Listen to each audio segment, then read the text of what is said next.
Good morning students. अज का जी अपना last topic रहिंदा जो इस चैप्टर का 9th चैप्टर का वो है गति का तीसरा नियम। आप इस लैसन के गति के 3 नियम किए हैं। First law of motion, second law of motion and अज असीं करन जा रहे हैं third law of motion. First law जिहड़ा सीगा उन्हें सानूं दस्सिया कि जद तक असीं किसी वस्तु ते फोर्स नहीं लगाते, बल नहीं लगाते, तो वह अपनी जिहड़ी स्थिति है उन्होंने चेंज नहीं कर सकती। असी बल लगा के वस्तु दे विच वेग पैदा करते हैं, वस्तु गति करती है, वो प्रवेगित हो जाती है। सैकेंड लॉ ने फिर सानू ये दस्सिया कि असी उस बल को किस तरह माप कर सकते हैं, किस तरह नोट कर सकते हैं, किस तरह कैलकुलेट कर सकते हैं। उन्हें सानू ये माप का तरीका दस्सिया कि सेम संवेग विच परिवर्तन की दर को असी बल कहने, असी इस ढंग के नाल उहनूं कैलकुलेट कर सकते हैं। अज असी जो करन जा रहे हैं थर्ड लॉ है जो मोशन का। थर्ड लॉ के अकॉर्डिंग ये होंदा है कि हर रिएक्शन के उल्ट दिशा दे विच अपने कोल एक रिएक्शन होएगा, यानी हर क्रिया के लिए एक प्रतिक्रिया जरूर होंदी है इन ऑपोजिट डायरेक्शन।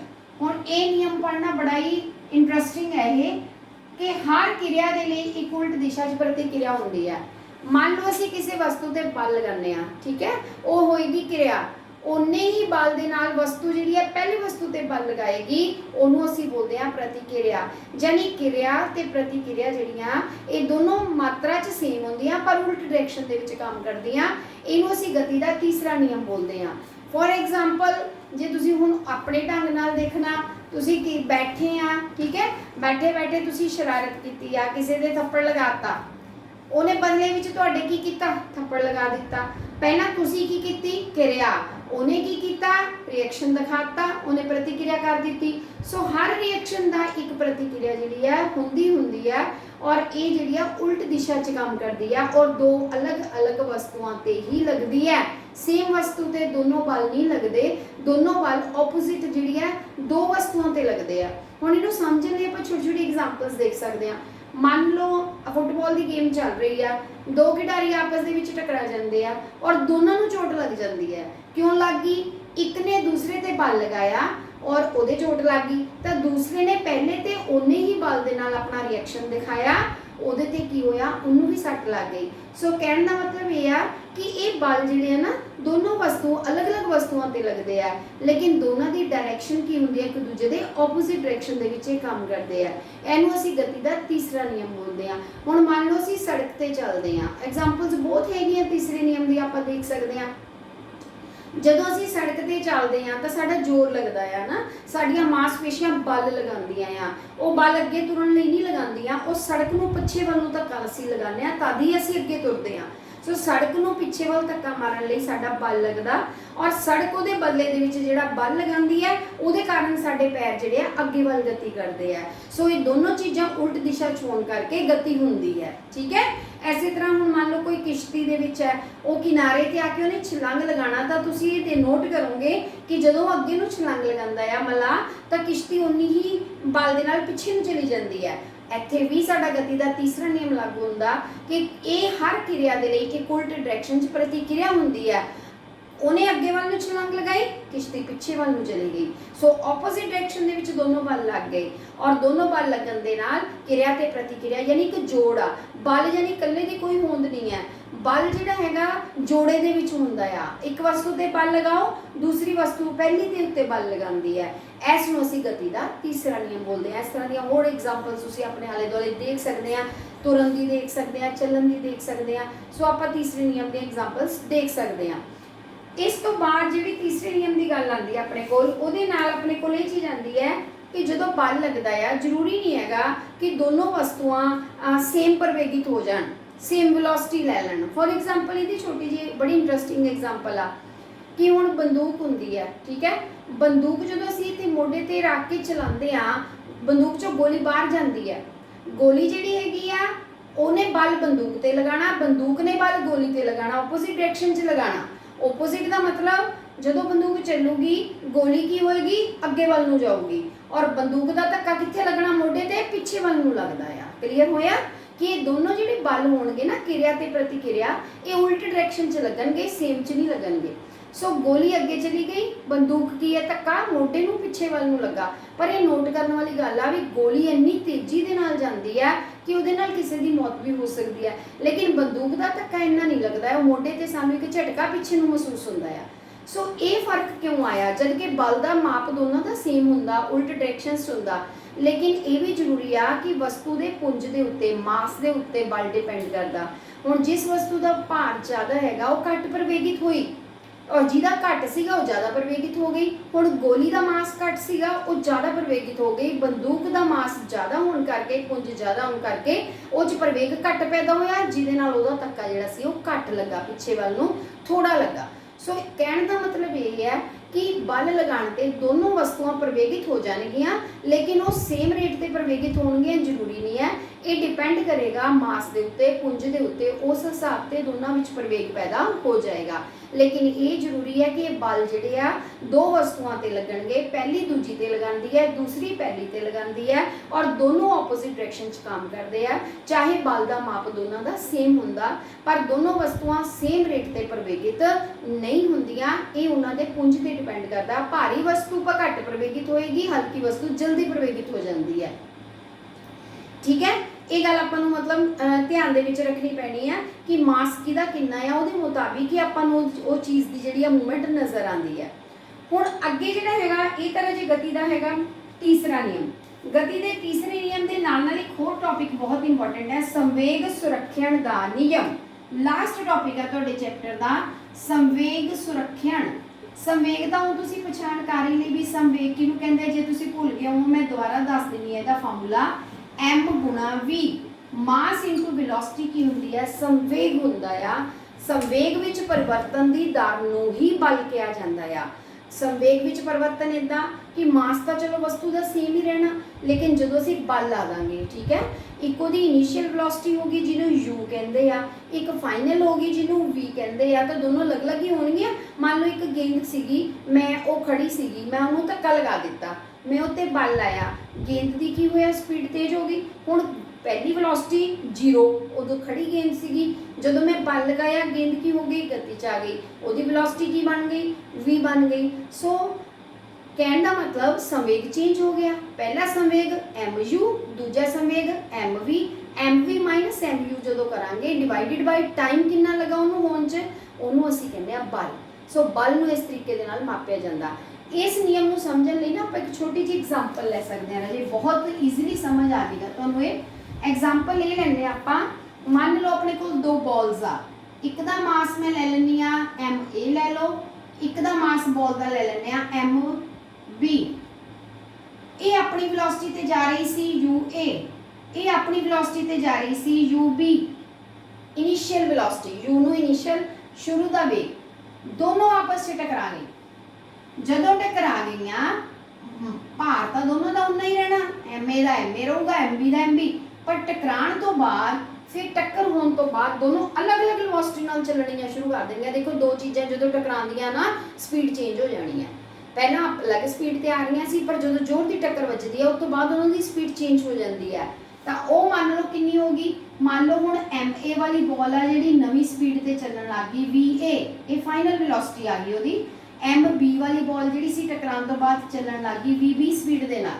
सो दोनों दी वेलोसिटीज चेंज हो गई टकराने तो बाद। असीं ये प्रूव करना चाहते हैं कि इन्हां दा जिहड़ा संवेग है, संवेग सुरक्षण का नियम ये कहता है कि वस्तुओं नूं टकराउण तो पहला वाला संवेग ते वस्तुओं नूं टकराउण तो बाद वाला संवेग सेम रहिंदा, उस कोई डिफरेंस नहीं आता, एक दूजे के बराबर रहिंदे है। आपां हुण कैलकुलेट करके देखांगे किदां। हुण संवेग सुरक्षण के अकॉर्डिंग आपां ये देखते हैं कि जदों वस्तु एक दूजे नाल टकराणगियां बल जरूर लाणगियां। इस वस्तु ने बल लाया एफ ए ने, ए ने बल लाया बी ते एफ ए बी लिख सकते हो, बी ने लाया ए ते एफ बी ए, दोनों एक दूजे दे नाल टकराउण समय दोनों ने एक दूजे ते बल लगाया, टक्कर वजी, दोनों नूं सट लगी, ठीक है, बल तो लग गया। बल लगन तो बाद फिर वेलोसिटी चेंज हो गई। हुण आपां दोनों बल नूं कैलकुलेट करके देखते हैं। मान लो पहली बार असीं देखते हैं एफ ए बी, पहली वस्तु ने दूजी ते कितना बल लगाया, ये होएगा संवेग विच परिवर्तन की दर। संवेग विच परिवर्तन मतलब डिफरेंस लेना तुसीं। हुण मैं कल्ली ए गेंद दा लऊंगी, ठीक है, बाकी हले आपां रब करते हैं ताकि तुहानूं कन्फ्यूजन ना होवे। कली ए गेंद का संवेग जिहड़ा होएगा शुरू वाला MAUA, टकराण तो बाद होएगा MAUB। जिहड़ी दूजी गेंद आ उहदा टकराउण तो पहला होएगा MBUB, टकराउण तो बाद वो लै चुकी है MBVB। क्लीयर। हुण आपां पहला इहदा बल कढ लांगे, फिर असीं किहदा कढ लांगे दूजी गेंद दा। पहला पहली दा कढ के देखो, पहली दा आएगा जिहड़ा अंतिम वेग है उस चों आपां पहले वाले नूं घटाईदा MAUB माइनस MAUA। मैं चो MA कॉमन कढ लैनी आ बटे T, ठीक है जी, ये फार्मूला है। MA दोनों च साझा कढ लो, आंसर आ गया अपने को UB minus UA over T। ये साडे कोल जिहड़ा संवेग आ गया, ये साडे कोल पहली वस्तु दा आ गया राजे। सॉरी इत्थे अपने VA लेना सी ना, ये दोनों दा A ही है राजे। ये A नाल रिप्रेजेंट हो रही है, UA पहली वेलोसिटी, VA दूजी वेलोसिटी, ठीक है जी। इत्थे भी A, ए होगी अपनी V की निशानी रखियो, मैं V मोरे लिखी है MAVA, ਇਹਦੇ ਵਿੱਚੋਂ ਇਹਨੂੰ ਮਾਈਨਸ ਕਰਨਾ MAUA बटे T। V नहीं ਇਹਦੇ ਚ ਆਣਾ है ना, ਇੱਥੇ भी मैं V ਇਦਾਂ ਪਾਵਾਂ ਤਾਂ ਕਿ ਤੁਹਾਨੂੰ ਕਲੀਅਰ ਹੋ ਜੇ। ਆ ਰਾਜੇ ਬਣ ਗਿਆ VA माइनस UA बटे T। ਹੁਣ मैं दूजा बल ਕੱਢਦੀ ਆ ਇਹਦਾ ਕੱਢਣ ਲੱਗੇ ਫਿਰ ਇਕੁਏਸ਼ਨ ਇਦਾਂ ਦੀ ਬਣਾ ਲਓ, ਇਹ ਬਣ ਜੂਗਾ FBA। दोनों बल ਅਸੀਂ ਬਰਾਬਰ ਕਰਨੇ ਆ गति के तीजे नियम के मुताबिक। ਹੁਣ ਆਪਾਂ ਇਹਦਾ ਲਵਾਂਗੇ, ਇਹਦਾ ਵੀ ਫਾਰਮੂਲਾ ਇਹਦੇ ਵਾਂਗੂ ਹੀ ਬਣਾ ਲਓ MB फाइनल वेलोसिटी कितनी है राजे, कॉमन होने कट देनी है मैं इत्थे या अगली लाइन च कट लांगे VB माइनस MB UB। हुण MB कॉमन कट लो, VB minus UB over T, इत्थे भी बटे T।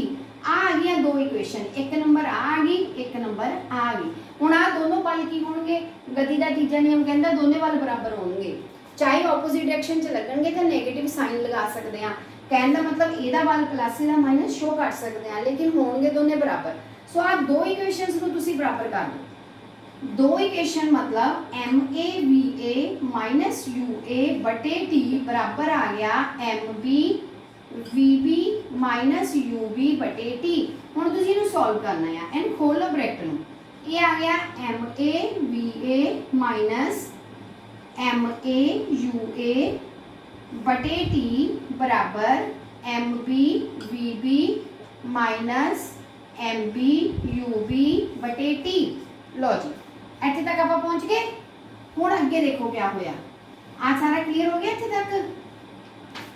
हुण जदों तुसीं बराबर होंगे T कैंसल कर दो, दोनों पासे सेम आ गई है। हुण आही लाइन मैं ऊपर लिख लैनी आ MAVA माइनस MAUA बराबर MBVB माइनस MBUB।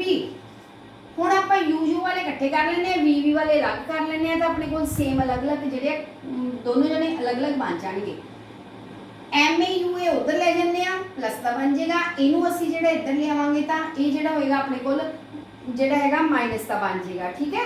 सो आपां बनाने MAU वाली रकम असीं लिखते हैं UA, ठीक है राजे। MAUA बराबर प्लस MBUB। देखो मैं क्या किया, MAUA MBUB एक साइड कर लिया, इधरों मैं MAVA प्लस MB दे नाल VB, V वालियां दोनों रकमां एक साइड ते कर लिया, U वाली दोनों जिहड़ियां सीगियां ਉਹ एक साइड ते अपन ने इकट्ठियां कर लेनियां आ। तो इनू खोल के जिद्दां आपां लिखिया सी MAVA माइनस MU हो गया MBVB माइनस MB, ठीक है जी। हुण आपां क्या कीता इत्थे बटे T दा अपना पहले ही ऑलरेडी राजे कैंसल हो गया सीगा। हुण आपां V वाली रकम जिहड़ी सीगियां ਉਹ दोनों एक साइड ते कर लईआं, U वालियां जिहड़ियां सी दोनों एक साइड ते कर लईआं। सो इत्थों ये क्लीयर हो गया कि जिहड़ा संवेग जिहड़ा टकराउण तो पहला कुल संवेग होएगा वो टकराउण तो बाद दे कुल संवेग दे की होएगा बराबर होएगा। ਇਹਨੂੰ ਅਸੀਂ ਊਰਜਾ ਸੁਰੱਖਿਅਣ ਦਾ ਨਿਯਮ ਬੋਲਦੇ ਹਾਂ। ਸੋ ਇਹ ਨਿਯਮ ਜਿਹੜਾ ਹੈਗਾ ਇੰਪੋਰਟੈਂਟ ਹੈਗਾ, ਬਹੁਤ ਇਹਦੇ ਨਾਲ ਦਾ ਨਿਊਮੈਰੀਕਲ ਆ ਜਾਂਦਾ। ਮੈਂ ਇੱਕ ਕਰਵਾਉਂਗੀ ਤੁਹਾਨੂੰ ਕਿਉਂਕਿ ਥੋੜੇ ਲੈਂਥੀ ਨਿਊਮੈਰੀਕਲ ਹੁੰਦਾ, ਲੇਕਿਨ ਆਪਾਂ ਇਹਨੂੰ ਈਜ਼ੀਲੀ ਕੈਲਕੂਲੇਟ ਕਰ ਸਕਦੇ ਹਾਂ। ਫਾਰਮੂਲਾ ਬਸ ਇਹੀ ਰੱਖਣਾ ਆਪਾਂ ਨੇ ਕਿ ਸੰਵੇਗ ਵਿੱਚ ਜਿਹੜਾ ਸੰਵੇਗ ਕੁੱਲ ਸੰਵੇਗ ਆਉਂਦਾ ਆ ਨਾ ਟਕਰਾਉਣ ਤੋਂ ਪਹਿਲਾਂ, ਉਹ ਟਕਰਾਉਣ ਤੋਂ ਬਾਅਦ ਵਾਲੇ ਸੰਵੇਗ ਦੇ ਕੀ ਰਹਿੰਦਾ, ਹਮੇਸ਼ਾ ਇਕੁਅਲ ਆਉਂਦਾ ਆ, ਬਰਾਬਰ ਆਉਂਦਾ ਹੈ। ਠੀਕ ਹੈ ਰਾਜੇ। ਹੁਣ ਆਪਾਂ ਗੱਲ ਕਰੀਏ ਅਗਲੇ ਪੁਆਇੰਟ ਦੀ, ਨਿਊਮੈਰੀਕਲ। ਲਓ ਜੀ, ਨਿਊਮੈਰੀਕਲ ਹੈਗਾ ਆਪਣੇ ਕੋਲ, ਫਾਰਮੂਲਾ ਸੇ ਲਿਖਿਆ ਰਹਿੰਦਾ, ਇੱਕ ਨਿਊਮੈਰੀਕਲ ਕਰ ਲਈਏ। 2 ਕਿਲੋਗ੍ਰਾਮ ਦੇ ਇੱਕ ਪਿਸਤੌਲ ਵਿੱਚੋਂ 20 ਗ੍ਰਾਮ ਦੀ ਗੋਲੀ ਨਿਕਲੀ ਆ। ਪਿਸਤੌਲ M1 ਮੰਨ ਲਓ, ਗੋਲੀ ਨੂੰ M2 ਮੰਨ ਲਓ। ਪਿਸਤੌਲ ਤੁਹਾਡੀ 2 ਕਿਲੋਗ੍ਰਾਮ ਦੀ ਆ, ਗੋਲੀ ਜਿਹੜੀ ਹੈ ਨਿਕਲੀ ਆ 20 ਗ੍ਰਾਮ ਦੀ ਨਿਕਲੀ ਆ। ਪਰ ਹੁਣ ਇੱਕ ਚੀਜ਼ ਗ੍ਰਾਮ 1 ਕਿਲੋਗ੍ਰਾਮ ਨਹੀਂ ਲੈਣੀ, ਇਹਨੂੰ 1000 ਦੇ ਨਾਲ ਡਿਵਾਈਡ ਕਰ ਦਈਓ ਤਾਂ ਕਿ ਕਿਲੋਗ੍ਰਾਮ ਬਣਾ ਲਓ। 0 ਨਾਲ 0 ਕੈਂਸਲ ਕਰ ਦਿਓ, 0.02 ਇਹ ਵੀ ਕਿਲੋਗ੍ਰਾਮ ਬਣ ਗਏ। ਆਹ ਦੋਨਾਂ ਦਾ ਮਾਸ ਆ ਗਿਆ ਆਪਣੇ ਕੋਲ, ਗੋਲੀ ਤੇ ਪਿਸਤੌਲ ਦਾ। ਇਹ ਗੋਲੀ ਜਿਹੜੀ ਹੈਗੀ ਆ ਉਹ 150 ਮੀਟਰ ਦੇ ਵੇਗ ਦੇ ਨਾਲ ਛੱਡੀ ਜਾਂਦੀ। ਹੁਣ ਗੋਲੀ ਜਿਹੜੀ ਆ ਤੁਹਾਡਾ M2 ਜਿਹੜੀ ਆ, ਇਹ ਮਾਸ ਆਪਾਂ ਉਹਦਾ ਲਿਖਿਆ ਆ, ਇਹ ਆਪਣਾ ਇਹਦੇ ਗੋਲੀ ਦਾ। ਠੀਕ ਹੈ ਨਾ ਜੀ। ਹੁਣ ਆਪਾਂ ਕੱਢਣਾ ਕਾਹਦਾ, ਪਹਿਲਾਂ ਰਕਮ ਪੜ੍ਹ ਲਈਏ। 150 ਮੀਟਰ ਪਰ ਸੈਕਿੰਡ ਦੇ ਵੇਗ ਦੇ ਨਾਲ ਗੋਲੀ ਛੱਡੀ ਜਾਂਦੀ ਆ, ਔਰ ਪਿਸਤੌਲ ਦਾ ਪਿੱਛੇ ਵੱਲ ਨੂੰ ਵੇਗ ਕਿੰਨਾ ਹੋਵੇਗਾ, ਤੁਸੀਂ ਪਿਸਤੌਲ ਦਾ ਕੱਢਣਾ, ਇਹਦਾ ਕੱਢਣਾ। ਜਾਨੀ ਇੱਥੇ V1 ਨਹੀਂ ਤੁਹਾਨੂੰ ਪਤਾ ਹੈਗਾ, ਇਹਦੀ V2 ਜਿਹੜੀ ਹੋ ਜਾਂਦੀ ਹੈ ਨਾ, ਉਹ ਦਿੱਤੀ ਹੋਈ ਹੈ 150 ਮੀਟਰ ਪਰ ਸੈਕਿੰਡ। ਹੁਣ ਕੱਢਣਾ ਕੀ ਆ, ਹੁਣ U ਦੇਖੋ, ਗੋਲੀ ਚੱਲਣ ਤੋਂ ਪਹਿਲਾਂ U1 ਵੀ 0 ਹੋਊਗਾ, U2 ਵੀ 0 ਹੋਊਗਾ, ਕਿਉਂਕਿ ਪਿਸਤੌਲ ਵੀ ਖੜੀ ਆ, ਗੋਲੀ ਵੀ ਖੜੀ ਆ। ਚਲ ਆਪਾਂ ਤਾਂ ਚੱਲਣ ਤੋਂ ਬਾਅਦ ਹੀ ਨੋਟ ਕਰ ਸਕਦੇ ਹਾਂ। ਸੋ ਚੱਲਣ ਤੋਂ ਪਹਿਲਾਂ ਵਾਲੀ ਚੀਜ਼ ਕੀ ਬਣ ਗਈ ਜੀ, ਆਹ ਵਾਲੀ ਜਿਹੜੀ ਹੋ ਗਈ ਤਾਂ 0 ਹੋ ਗਈ। ਹੁਣ ਚੱਲਣ ਤੋਂ ਬਾਅਦ ਵਾਲੀ ਅਸੀਂ ਨੋਟ ਕਰ ਸਕਦੇ ਹਾਂ। ਚੱਲਣ ਤੋਂ ਬਾਅਦ ਵਾਲੀ ਦਾ ਕਿੱਦਾਂ ਨੋਟ ਕਰੋਗੇ ਤੁਸੀਂ, ਲੋ ਜੀ, ਆ 0 ਹੋ ਗਈ initial final. M1 2 kg, 2 kg ਇਹਦੇ ਨਾਲ V1 ਤੁਸੀਂ ਕੱਢਣੀ ਹੈ, ਪਲੱਸ M2 0.02 kg ਗੁਣਾ ਵੈਲੋਸਿਟੀ 150। मतलब हम तुसी आ वैल्यू कैलकुलेट करना चाहते हैं। क्लीयर। सो पहले इनू सॉल्व कर लो। 2v1 प्लस आ करके थोड़ा बटे 100 आ जाना। जो तुसी पॉइंट खत्म करोगे ना, नीचे 100 आ जाएगा। 100 चो 0 कट जानी थोड़ी, 2 ते कटोगे 5 आ जाएगा, 5 ते कटोगे 3, यानी 3 निकल आंदा है बराबर 0। हुण उसी 2v1 बराबर 3 नूं इधर ले जाओ -3, v1 बराबर 3 बटे -3/2 यानी -1.5 मीटर पर सेकंड ਦੇ ਨਾਲ ਪਿਸਤੌਲ ਜਿਹੜੀ ਆ ਪਿੱਛੇ ਵੱਲ ਨੂੰ ਧੱਕਾ। ਗੋਲੀ 150 ਦੀ ਸਪੀਡ ਤੇ ਗਈ, ਪਿਸਤੌਲ ਕਿੰਨੇ ਦੀ ਸਪੀਡ ਤੇ ਪਿੱਛੇ ਨੂੰ ਵੱਜੂਗੀ, 1.5। ਸੋ ਇਸ ਤਰ੍ਹਾਂ ਦਾ ਨਿਊਮੈਰੀਕਲ ਆ ਸਕਦਾ ਆਪਾਂ ਨੂੰ। ਉਹਦੇ 'ਚ ਆਪਾਂ ਫਾਰਮੂਲਾ ਬਸ ਇਹੀ ਲਗਾਉਣਾ ਹੁੰਦਾ ਵੀ ਜਿਹੜਾ ਊਰਜਾ ਸੁਰੱਖਿਆ ਦਾ ਨਿਯਮ ਹੈ, ਜਿਹੜਾ ਸੰਵੇਗ ਸੁਰੱਖਿਆ ਦਾ, ਕਿ ਟਕਰਾਉਣ ਤੋਂ ਪਹਿਲਾਂ ਦਾ ਸੰਵੇਗ ਤੇ ਟਕਰਾਉਣ ਤੋਂ ਬਾਅਦ ਦਾ ਸੰਵੇਗ ਕੀ ਰਹਿੰਦਾ, ਬਰਾਬਰ ਰਹਿੰਦਾ। ਸੋ ਅੱਜ ਆਪਾਂ 2 ਟੌਪਿਕ ਕੀਤੇ ਰਹੇ ਜੇ, ਗਤੀ ਦਾ ਤੀਸਰਾ ਨਿਯਮ ਕੀਤਾ ਔਰ ਸੰਵੇਗ ਦੇ ਸੁਰੱਖਿਆ ਦਾ ਨਿਯਮ ਕੀਤਾ। ਇਹਦਾ ਇੱਕ ਨਿਊਮੈਰੀਕਲ ਕੀਤਾ, ਇਹ ਕਰ ਲਓ। ਹੁਣ ਇਸ ਤੋਂ ਬਾਅਦ ਜਿਹੜੀਆਂ ਆਪਣੀ ਹੋਊਗਾ ਜ਼ੂਮ ਕਲਾਸ ਆਪਾਂ ਲਗਾਵਾਂਗੇ, ਜਿਹਦੇ ਵਿੱਚ ਆਪਾਂ ਕੁਐਸਚਨਸ ਦੀ ਡਿਸਕਸ਼ਨ ਕਰਾਂਗੇ। ਠੀਕ ਹੈ। ਇੱਥੇ ਤੱਕ ਤੁਹਾਨੂੰ ਵੀਡੀਓਜ਼ ਰਾਹੀਂ ਮੈਂ ਸਾਰਾ ਚੈਪਟਰ ਜਿਹੜੇ ਆ ਕਰਵਾ ਦਿੱਤੇ ਆ। ਸੋ ਪਲੀਜ਼ ਆਪਣਾ ਕੰਮ ਕਰ ਲਓ, ਰਿਟਨ ਵਰਕ ਕੰਪਲੀਟ ਕਰ ਲਓ, ਕੁਐਸਚਨਸ ਯਾਦ ਕਰੋ। ਜਿਹੜੀ ਨਹੀਂ ਸਮਝ ਆਉਂਦੀ ਉਹਨੂੰ ਆਪਾਂ ਡਿਸਕਸ ਕਰਕੇ ਕਲੀਅਰ ਕਰਾਂਗੇ। ਓਕੇ ਰਾਜੀ।